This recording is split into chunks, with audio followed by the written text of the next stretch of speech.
What makes the difference in the performance of an organization? I mean, really think about that. Like, why is it that some companies' plans work out and others don't? Why year after year can some companies be so much more innovative or effective or efficient? Why is Toyota so reliable? They're just another car company. Why is Chick-fil-A so popular? They're just another chicken joint. They're just Popeyes for people who don't know how to fight. Why is Costco so beloved? It's just Walmart with a bouncer at the door. Okay, you can start to see where I'm going with this. I'll give you one more. Why is Trader Joe's so popular? It's just Aldi in a Hawaiian shirt. So my point is, it has to be more than just the people or the program or the plan or the strategy, right? It has to be more than what's on paper. Why? Because most winners and losers have the same plans. Are you with me on that? I mean, no one makes a plan that says, hey, we're gonna have terrible customer service, we're going to avoid innovation, and then we're just gonna lose a bit more money every month. It's gonna be amazing. Unless, of course, you work for Congress. But I don't think that applies to you. In which case, you're crushing it. Terrible customer service, everyone hates you, we're not gonna innovate, and we're gonna triple our deficit every quarter. You rock. But for most of us, especially if we're in small to mid-sized businesses, we don't really have that option. But I'll show you this visual right here from Gallup. This gives us a hint. And so Gallup is one of the top organizational and workplace research institutions, and they have this measure called employee engagement, which is really I think of it as like happiness at work. It's a measure of interest, enthusiasm, and commitment for one's work. So Gallup has looked at nearly 3 million employees across about 300 different organizations.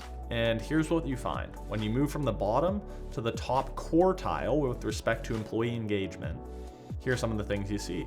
23% improvement in profitability, 81% reduction in absenteeism, patient safety incidents if you're in healthcare, 60% reduction nearly. And then we can look at turnover. So if you're in a high turnover environment, it's about an 18% reduction. But if you're in a low turnover environment, it's about a 43% reduction. 41% improvement in quality, and a big one for safety, 64% reduction in incidents and accidents. Further to this point, take a look at this graph. You'll find that rather interesting, I presume.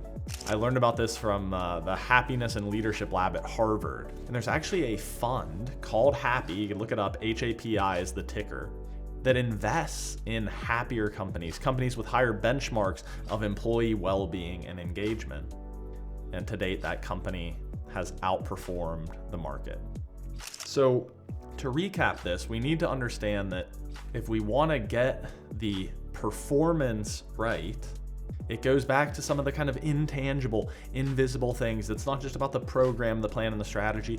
It's about the people, it's about the culture, and it's about driving that engagement where people are flourishing. They're genuinely happy, interested, passionate about their work.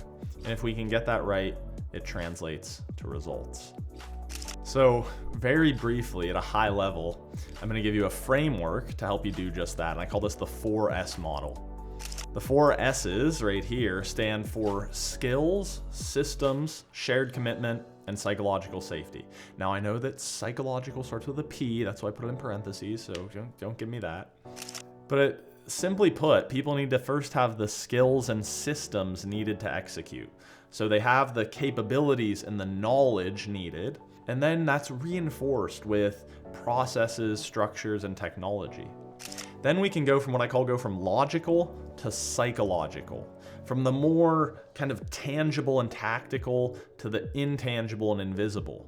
Shared commitment, that comes when people understand what is asked of them and why, kind of like buy-in. And then psychological safety, which is about trust and open communication.